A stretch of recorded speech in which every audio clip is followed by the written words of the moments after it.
कर लेते हैं ईरान से जुड़े हुए युद्ध में एक और अपडेट की, जहां पर ईरान के ऊपर हमले लगातार अमेरिका के जारी है। अब इस युद्ध के बीच में पाकिस्तान ने खुद को एक इंटरमीडिएट बताया कि मैं मध्यस्थता करवा के युद्ध सुलझा सकता हूं। हालांकि इससे पहले तमाम कयास लगाए जा रहे थे, लेकिन सबसे बड़ी बात है कि शहबाज शरीफ ने एक पोस्ट किया और इसके बाद डोनाल्ड ट्रंप उसे रिपोस्ट करते, जिसके बाद कहा जा रहा है कि संभव है कि इस्लामाबाद में अमेरिका और ईरान को लेकर के शांति वार्ता हो। आपको दिखाते एक रिपोर्ट।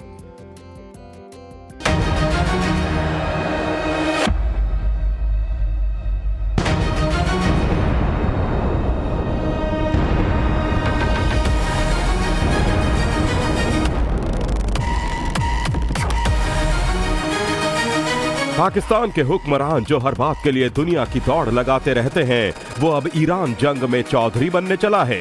पाकिस्तानी प्रधानमंत्री शहबाज शरीफ ने मध्यस्थता की पेशकश की है और इस्लामाबाद को शांति वार्ता का एपिसेंटर बताया है। पीएम शहबाज शरीफ ने कहा कि यदि दोनों पक्ष सहमत हों तो पाकिस्तान सार्थक और निर्णायक बातचीत की मेजबानी के लिए तैयार है। पाकिस्तान पश्चिम एशिया और खाड़ी क्षेत्र में शांति तथा स्थिरता के लिए संवाद के हर प्रयास का समर्थन करता है। पाकिस्तान अपनी भूमिका निभाने को सम्मान की बात मानता है। पीएम शहबाज शरीफ ने जैसे ही एक्स के जरिए मध्यस्थता की बात की, उसके कुछ ही घंटों बाद अमेरिकी राष्ट्रपति डोनाल्ड ट्रंप ने भी इस संदेश को अपने प्लेटफॉर्म ट्रुथ सोशल पर साझा किया, जिसके बाद से अंतर्राष्ट्रीय मंच पर अटकलें तेज हो गई हैं कि क्या अमेरिका ईरान युद्ध में पाकिस्तान मध्यस्थता की भूमिका में है। ईरान पर पिछले कुछ दिनों से जियोपॉलिटिक्स की बात करें तो इसको लेकर इंटरनेशनल लेवल पर हलचलें काफी तेज हैं। एक रिपोर्ट के मुताबिक फील्ड मार्शल आसिम मुनीर रविवार को ही अमेरिकी राष्ट्रपति से बात कर चुके हैं और पाकिस्तान को अमेरिका और ईरान के बीच मीडिएटर के तौर पर दिखाया। उसके बाद सोमवार को ट्रंप ने ईरान के साथ सार्थक बातचीत होने का बयान दिया और अब शहबाज शरीफ शांति वार्ता का सिपाही होने का दम भर रहे हैं। लेकिन सबसे बड़ा सवाल यह है कि क्या वॉशिंगटन शांति वार्ता पर इस्लामाबाद को सीरियसली लिया जा रहा है। और जंग से जुड़ी एक बड़ी खबर यह है कि आज सर्वदलीय बैठक मिडिल ईस्ट के हालातों को लेकर बुलाई गई है। तो प्रधानमंत्री नरेंद्र मोदी की अध्यक्षता में ये बैठक बुलाई गई है। शाम के 5 बजे समय निर्धारित है। तो ऑल पार्टी मीटिंग बुलाई गई है। जाहिर है कि इसको लेकर के यहाँ पर चर्चा होगी। अभी जो हालात चल रहे हैं इसको लेकर के प्रधानमंत्री ने बीते दिनों लोकसभा और राज्यसभा में अपनी बात रखी थी और आज सभी दलों के साथ ये बैठक होने वाली है।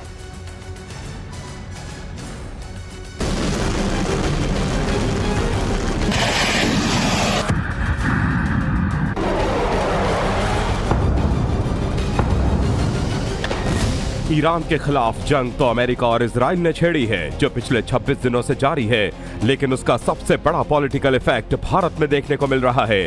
कांग्रेस समेत तमाम विपक्षी दल पश्चिमी एशिया के हालात और भारत पर पड़ने वाले प्रभाव को लेकर सरकार से लगातार सवाल कर रहे हैं। विपक्ष की तमाम आशंकाओं के बीच मोदी सरकार भी फुल एक्शन में है, जिसको देखते हुए सरकार ने आज शाम 5 बजे संसद भवन में सर्वदलीय बैठक बुलाई है, जिसमें सभी दलों को पूरे मामले पर जानकारी दी जाएगी। बैठक के जरिए सरकार विपक्ष को भरोसे में लेकर एक साझा रणनीति बनाना चाहती है। इस बैठक का उद्देश्य साफ है कि देश के अंदर राजनीतिक एकजुटता दिखाना और दुनिया को ये संदेश देना कि ऐसे गंभीर अंतर्राष्ट्रीय संकट पर भारत एकजुट है।